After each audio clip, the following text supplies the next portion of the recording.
नमस्कार दोस्तों, आपका हमारे चैनल भाषा सागर में स्वागत है। आज हम कक्षा 8 आरबीएससी की बसंत भाग 3 के पाठ 6 का पठन कविता का हिंदी अनुवाद करेंगे।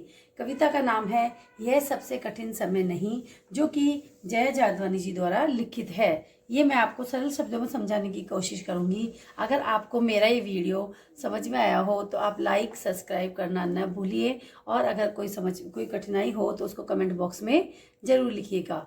हाँ, देखो इस कविता में यह सबसे कठिन समय नहीं में जया जादवानी जी ने ये समझाने की कोशिश की है कि सभी के जीवन में परेशानियां आती है, दुख आते हैं, सुख आते हैं, परंतु हमें उन परेशानियों से, उन कठिनाइयों से डरना नहीं है। उनके आगे भी अच्छाइयाँ हैं, जिंदगी है, और हमें उन परेशानियों को आखिरी परेशानियां नहीं समझना चाहिए। उन परेशानियों से हमें जूझकर, लड़कर, सामना करके आगे बढ़ना चाहिए। जिस तरह से हम कविता में उदाहरण को देख के द्वारा समझते हैं। नहीं, यह सबसे कठिन समय नहीं, अभी भी दबा है चिड़िया की चोंच में तिनका, और वह उड़ने की तैयारी में है। अभी भी झड़ती हुई पत्तियां जिनको कोई बटोरने को तैयार बैठा है। देखो, नहीं, ये सबसे कठिन समय नहीं। इस कविता में कवित्री कह रही है कि जो चिड़िया है वो भी अपनी परेशानियों में, जैसे बहुत बड़ा तूफान आके अभी अभी गया है, सब कुछ उसका, चिड़िया का घोंसला भी टूट गया है, बहुत उथल पुथल हो गई प्रकृति में। प्रकृति पर वो कठिनाई आई है, कठिन दौर आया है, परंतु उसमें फिर भी चिड़िया का घोंसला टूटने के बावजूद भी चिड़िया निराश नहीं है। वह फिर भी जो प्रकृति में विनाश हुआ उनमें से तिनकों को बीन बीन कर अपना घोंसला बनाने को फिर से तैयार हुई है। वो अपने हौसलों से, अपनी परेशानियों से हार नहीं मान रही है, और फिर से मुसीबतों का सामना करते हुए अपने जीवन की नई शुरुआत करने के लिए, नया घोंसला बनाने के लिए तत्पर है। अभी भी दबा है चिड़िया की चोंच में तिनका, वह चिड़िया चोंच में तिनका लेकर नया घोंसला बनाने को तैयार है, और वह उड़ने की तैयारी में है। उड़ने की तैयारी मतलब फिर से नया घोंसला बनाएगी और अपने घर को पुनः वैसे ही करेगी जैसे वो पहला था, और रूटीन लाइफ जीने को तैयार है। अभी भी झड़ती हुई पत्तियां थामने को बैठा है हाथ एक, अभी भी भीड़ है स्टेशन पर, अभी भी एक रेलगाड़ी जाती है गंतव्य तक।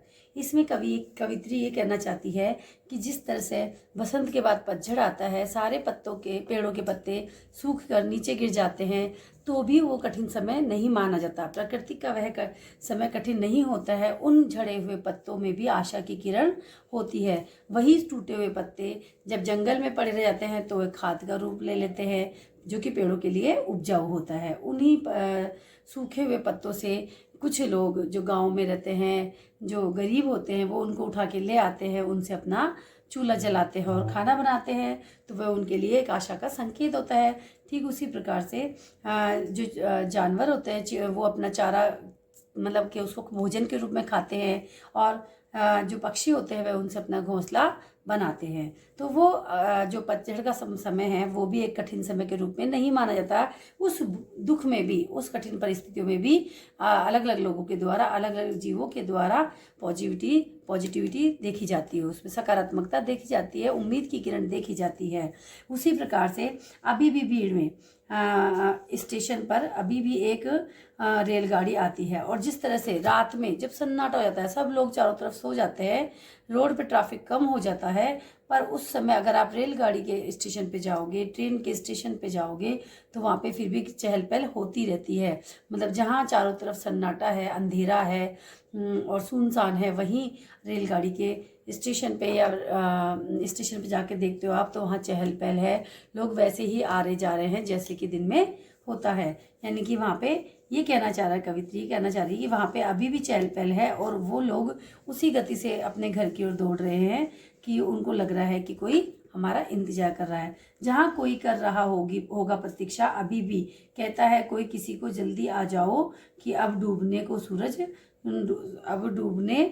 सूरज डूबने का वक्त हो गया है। अभी कहा जाता है, मतलब वो कह रहा है कि रेलगाड़ियाँ अभी भी चल रही है, सर्राटे से फर्राटे से रेलगाड़ियाँ चल रही हैं। और अब दिन छुपने को है, जब सूरज डूबता है तो सभी की मम्मियाँ अपने बच्चों को जब बाहर भेजती है तो कहती है शाम होने वाली है, जल्दी घर आना। और जब बच्चे नहीं आते तो वो उनको बुलाती है, चलो आ जाओ सूरज ढलने वाला है। ठीक उसी प्रकार से जब यात्री घर से बाहर होते हैं, किसी के परिवार का सदस्य कोई बाहर होता है, तो वो उनको भी यही ध्यान आता है कि हमें घर लौटना है, हमारा कोई घर पे इंतजार कर रहा है। और यही हमारे रिश्तों को मजबूती का आधार है, जो कि हमें जब हम लेट हो रहे होते हैं तो हमें ये बात याद आती है कि हमें घर को जल्दी जाना है, क्योंकि कोई हमारी प्रतीक्षा कर रहा है। अभी भी कहता है कोई किसी को जल्दी आ जाओ, मतलब उनके मन में यही रहता है कि हमें जल्दी जाना, हमारा कोई इंतजार कर रहा है, सूरज क्योंकि डूबने वाला है या सूरज डूबने का वक्त हो गया है। उस कथा का आखिरी हिस्सा जो बूढ़ी नानी सुना रही थी सदियों से दुनिया के तमाम बच्चों को, अभी आती है बस एक बस अंतरिक्ष के पार की दुनिया से, लाएगी बचे हुए लोगों की खबर नहीं, यह सबसे कठिन समय नहीं है।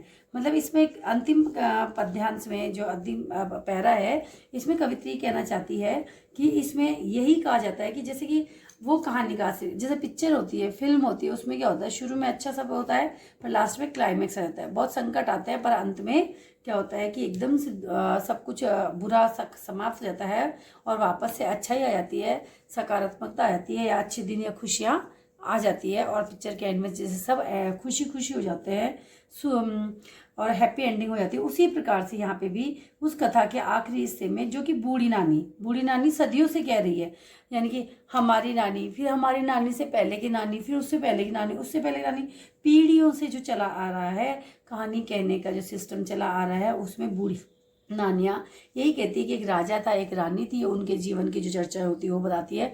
और लास्ट में कहती है उस राक्षस का अंत राजा उसको मार देता है और फिर राजा रानी मिल जाते हैं, राजकुमार राजकुमारी मिल जाते हैं। ठीक उसी प्रकार से अभी भी ऐसा लग रहा है कि इस कहानी के आखिरी हिस्से में जो सदियों से कहानियों में होता आया है, जो सुनते आए हैं हम, कि तमाम बच्चों, जो हम बच्चे थे हम भी सुने, आप लोग भी सुनते होंगे, कि तमाम बच्चे जो सुनते हैं कि अभी बस एक अंतरिक्ष की पार दुनिया से लाएगी बचे हुए लोगों की खबर, मतलब कि सारे जो बुराइयां हैं जिनका अंत हो गया है और अच्छे लोगों को बचाने के लिए एक राजकुमार या राजा आता है और वो सबको बचा लेता है। तो ऐसी खबर आने वाली है।